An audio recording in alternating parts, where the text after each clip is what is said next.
What's up everyone? Today we are looking at the Cyra boss fight. Currently I'm doing 218 million damage on the floor 232 leaderboard by a bit of a margin.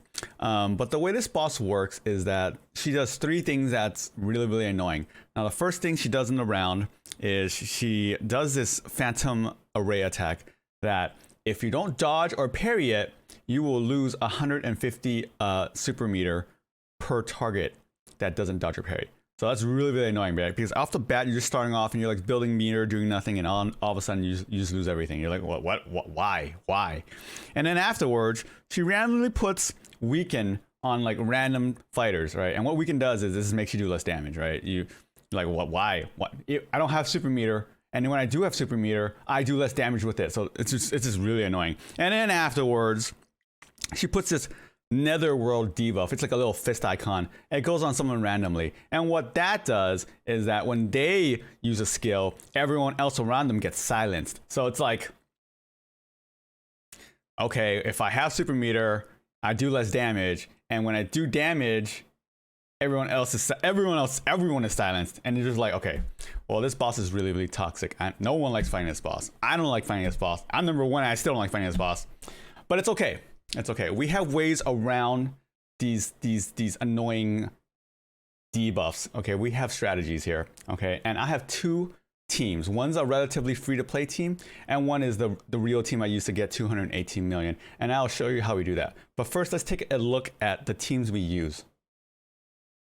Okay, now here's the team. We have Viper, Street Poison, Chun-Li, and Bison. The combo order is going to be Viper, Street Poison, Viper, Chun-Li over and over again until I get to the very end, and the last one's probably going to end with a Viper C3. But the way this team is geared is I finally got Bison 6 cards, finally. He's mostly decked out except for he's not FS40 because I don't have that kind of materials. Chun-Li is fully decked out. Viper is mostly decked out except for her soul power.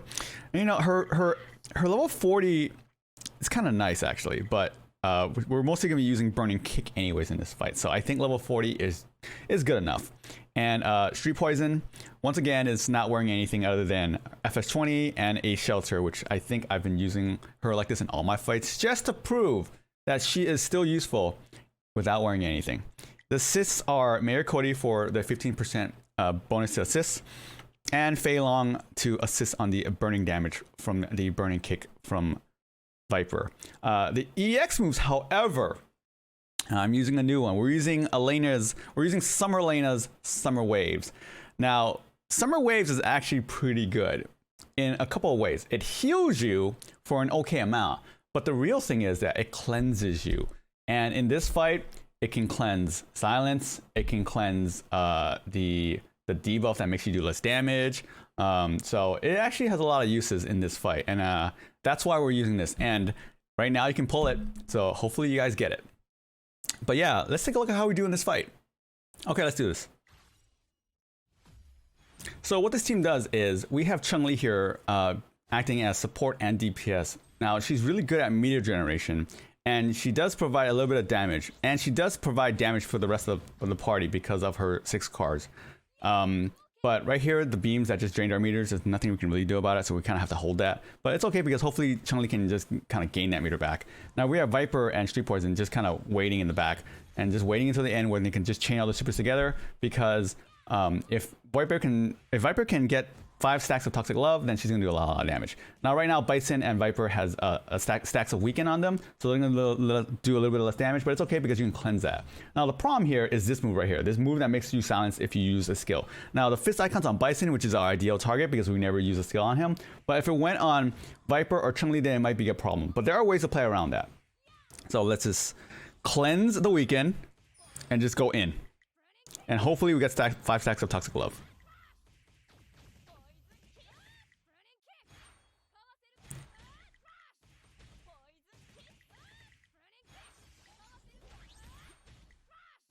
We are at 5 now.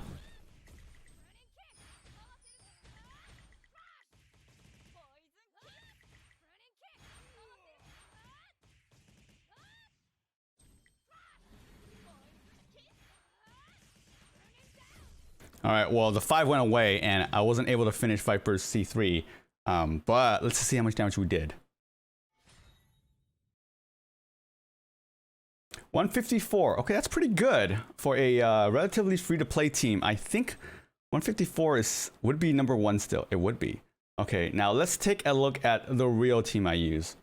Okay, so this is the team I use. Now you're looking at it and you're wondering, hey, where's Bison? Where's the best character in the game?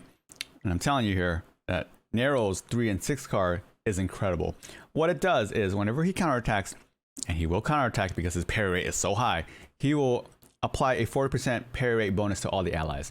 And they will get a crit damage bonus. Now, why does this matter? Now, when Cyra does that attack that drains your meter, if you parry it, you don't get your meter drained. And that's really the point of this. Now, Nero is not here to really tank or do damage.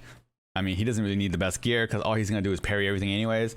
The point of him is to just give everyone parry so they don't lose their meter.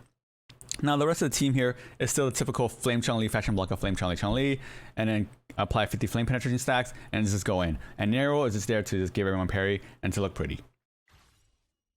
Alright, fight begins. Nero attacks the boss attacks back, Nero counterattacks, gives everyone parry up, everyone has 40% parry rate. Now boss is gonna attack everyone with the little meter draining attack. And it looks like 2 people parried it, so look at my meter. My meter didn't even move that much. So one person got hit, so they barely got their meter drained. And now Flame Chun-Li is now applying Flame Penetration to the boss, and that's what we want. We just want to keep applying Flame Penetration. If it drops, restart, whatever. Boss just applied 1 stack of weaken to Flame Chun-Li, then go on Nero, then go on Fashion Blocker, whatever, right? It's okay. One stack is not that bad. Ideally, it all goes on Nero, but whatever. You can't win them all. Flame Penetration still going on. Let's see where the silence move goes on. The silence move goes on Nero. Oh my god, this is the perfect opportunity here. So let's see if we can do this. Alright, now we're applying Flame Penetration, and we're just going in. We're gonna dodge the attack. Alright, and we're just going in. Let's see if we can get all the meters we needed.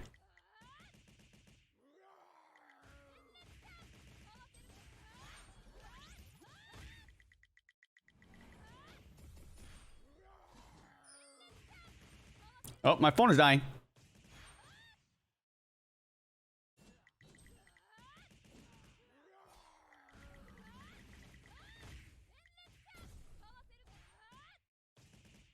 Okay. Flame Chun-Li's FS30 is so obnoxious. She just sits there and just kicks and oh, whatever, it's fine. Alright, we did 203. It's not 218. But I think it's close enough. I don't think I need to show you the replay of my best run. This is pretty much it, really. But yeah, that's how the fight works. Well, I hope this boss is now a little less frustrating now that we got a couple of strategies down. I would continue and try to break the old record, but my phone is kind of dying and it's like less than 10%, so maybe next time. However, next time, our next boss is gonna be Anemoy. Now, I don't remember how to fight Anemoy, so this video might come out a little bit late. But you know what? Thanks for hanging out, and I hope you catch me next time.